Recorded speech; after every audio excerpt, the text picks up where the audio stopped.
Olá, estamos em mais um podcast do Imagem e Credibilidade, podcast com F de fato do dia, trazendo a principal notícia da capital federal. Eu, Alexandre Jardim, junto com os jornalistas Estevão Damasio e Rodolfo Lago, hoje vamos debater o que mais se fala em Brasília, que é justamente a eleição, mas não as eleições municipais deste ano. Os olhares estão para as eleições de 2022. Vamos debater esse assunto com análise. Mas antes disso, se inscreva nos nossos canais, os canais do Imagem e Credibilidade. Vá até lá, veja o que nós temos de conteúdo, se inscreva e nos siga nas redes sociais que estão sempre aqui para que você esteja conosco. Vamos lá, Estevão Damasio. O assunto eleição, mas não é eleição deste ano, Estevão. É eleição de 22. O que você tem a contar para o nosso seguidor nesta semana que se inicia? Eu acho importante hoje nos debruçarmos um pouquinho sobre essa corrida visando 2022. Né? As eleições municipais estão muito próximas, elas estão sendo engolidas pela pandemia. Então, eu acho até que as articulações nos bastidores também ficaram em segundo plano, ou não estão sendo muito expostas. Os partidos não estão tendo muito tempo para digerir os efeitos da pandemia e, ao mesmo tempo, buscar alianças. Então, eu acho que as eleições municipais deste ano, embora devam ser um laboratório para 2022, mas com pouco poder de fogo e de pesquisa, digamos assim, desse laboratório. Um laboratório meio capenga para 2022. O Globo de hoje, foi até o Rodolfo que nos alertou, ele traz uma importante matéria. Parece que, tirando o PT, que sempre fica numa posição muito intransigente e tenta, de novo, se isolar dos restantes dos partidos da esquerda, capitaneados pelo estilo muito hábil e de conversa do governador do Maranhão, Flávio Dino, a esquerda intensifica os contatos para criar aí um grande bloco, e neste bloco destaca-se até um MDB de esquerda, né? Um rótulo que chama a atenção, mas, enfim, é uma tentativa da esquerda se unir visando derrotar Jair Bolsonaro. E aí a gente abre um parênteses. A força de Bolsonaro, mesmo com todos os desgastes a que ele vem sendo submetido, com essas idas e vindas, a própria esquerda vislumbra Bolsonaro como o candidato mais forte, né?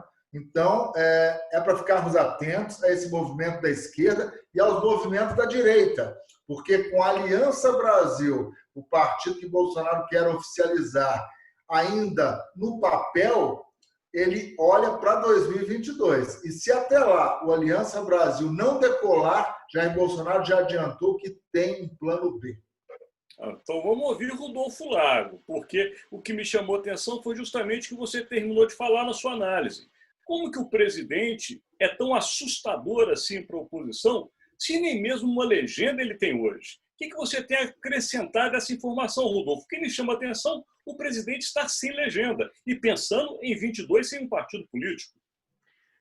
Olha, Alexandre e Estevão, nossos amigos, o que acontece é que houve na eleição de 2018 uma polarização muito grande, né? Ficou de um lado o PT, do outro lado o Bolsonaro, e as duas partes apostaram que o melhor adversário de um era o outro, né? E não permitiram que naquela eleição surgisse nenhum outro tipo de alternativa. Todas as alternativas que foram surgindo, independentemente de você gostar ou não gostar dos nomes, essas alternativas foram sendo tolhidas pelo caminho e elas mostraram que elas tinham alguma viabilidade, mas se cortou isso na raiz, né? Então, foi Luciano Huck, Joaquim Barbosa, depois, mais adiante, Ciro Gomes, né? Se cortou isso pela raiz para se apostar nessa polarização. E o que se verificou nessa polarização? O PT achava que tinha chance de ganhar e não ganhou, perdeu a eleição. E o que acontece agora? Se projeta para 2022. Se projeta para 2022 que, se você mantiver essa polarização, essa talvez seja a maior chance de reeleição do Bolsonaro. Então, essa discussão ela já começou a permear parte da esquerda, né? Levada aí principalmente pelo Flávio Dino, governador do Maranhão, no sentido de que talvez o caminho para você evitar essa situação é você sair dessa polarização e agora criar uma ampliação desse escopo, né? Você buscar uma candidatura mais ampliada, menos polarizada. Então, o PCdoB do Flávio Dino começa a conversar a hipótese de fazer uma fusão com o PSB, né? E isso está sendo chamado pelo Flávio Dino de MDB da esquerda. Quer dizer, o que ele acha? Ele acha que, como aconteceu na ditadura militar, é preciso que essa oposição toda se una num projeto só para esse projeto derrotar o outro. É essa conversa que ele vem buscando fazer, né? E aí, nesse sentido, ele tem conversado com diversas forças, né? Mesmo aquelas com as quais ele não pretende se aliar, mas pelo menos no sentido de buscar uma estratégia junta. Até o Luciano Huck tem conversado com Flávio Dino. É interessante, viu, Rodolfo? Porque você bem pontuou, Alexandre, que o Rodolfo bem pontuou que a pulverização da esquerda beneficia de fato, ou vai continuar beneficiando, o PT ou Bolsonaro, ou ambos, né? Quanto mais pulverizada a esquerda, melhor para o PT, melhor para o Bolsonaro. Eu tenho uma visão até que foi dada para nós também, por um analista político extremamente competente, né? Que é do pessoal do Paraná Pesquisas, o Rodolfo se lembra bem, o Estevão também, o Murilo Hidalgo, dizendo justamente isso, que essa polarização só favorece o próprio Bolsonaro. Mas eu insisto na pergunta, por que eu estou falando na questão do partido? Porque eu tenho visto uma migração muito forte de bolsonaristas para os republicanos. Exato. E quando o Bolsonaro fala que ele tem plano B, na minha mente vem os republicanos. Porque é um partido que tem levado todo mundo que o apoia. Não é considerado ainda a sigla do presidente, porque ele continua, claro, tentando uma aliança pelo Brasil. Mas quando ele fala, eu tenho um plano B, na minha mente, o plano B se chama republicano. Não sei se vocês acham também. Perfeito. Então, só para concluir, entrando um pouco nisso aí, né, Alexandre, antes de voltar para o Estevão, aí você tem, pelo outro lado, você tem essa movimentação acontecendo na esquerda, e você tem, por outro lado, como você bem disse, essa questão relacionada ao presidente. O presidente continua sendo um candidato forte, continua sendo o candidato a ser batido, mas ele não tem partido, né? Ele não conseguiu viabilizar o Aliança pelo Brasil. Hoje de manhã, o presidente falou sobre isso e disse o seguinte, que o plano agora é viabilizar o Aliança para a eleição de 2022. Agora, se isso não acontecer, ele pode ir para um plano B. E muitas pessoas aí que foram para esse projeto do Aliança já estão escolhendo essas alternativas, uma vez que o Aliança não saiu. E, de fato, Republicanos é uma delas. Outra é o PTB do Roberto Jefferson.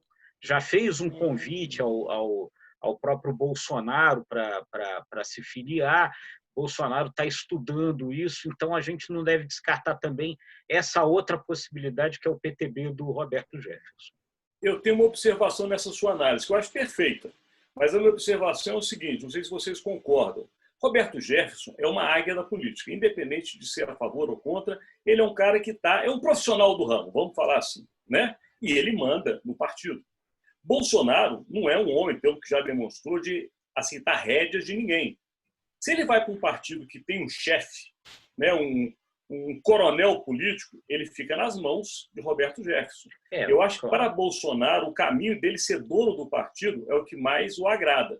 E o republicano, se não tiver o Aliança pelo Brasil, que realmente é o objetivo maior dele, é o que cai mais bem acordado ali do que o próprio PTB. Apesar de ser uma força política, eu concordo com você. Achei importante fazer essa observação, que é o que me vem à mente agora. Mas, Estevão, vamos lá para você também, porque nosso tempo corre. Não, eu acho interessante esse cenário traçado por vocês. Você lembrou bem, né? Bolsonaro, para migrar, o sonho dele é uma aliança, é ter o próprio partido.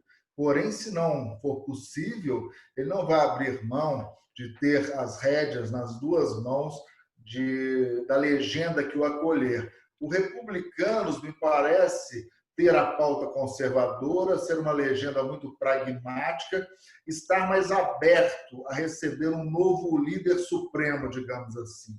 O PTB é uma sigla histórica importante, Roberto Jefferson é muito habilidoso, então, dois corpos ocupando o mesmo espaço realmente é uma tarefa complicadíssima. Perfeito. Meus amigos, chegamos ao final, mas temos que fazer a nossa aposta do dia. E a aposta do dia veio de Rodolfo Lago, vai ser a minha aposta.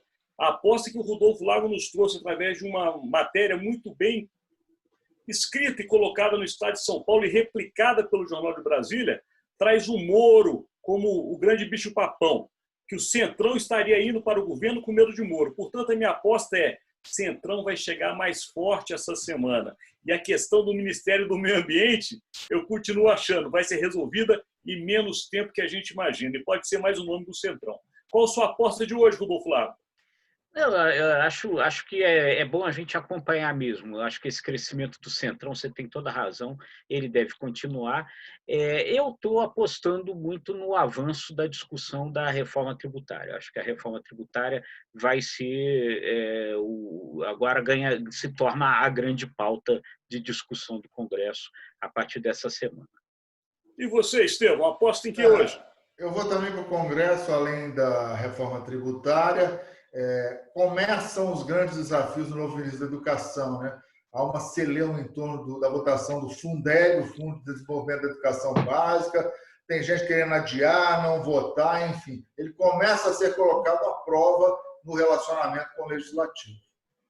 Portanto, semana só começando e nós terminando o podcast do Imagem e Credibilidade. Mas se você gostou desse conteúdo, vai lá, dê um like e também compartilhe o conteúdo para que você seja sempre avisado aí. Estevão Damasio, avisado dos conteúdos do Imagem e Credibilidade, porque além do podcast, temos podcast, temos conteúdos especiais, enfim, feito para você. Até amanhã, meus amigos.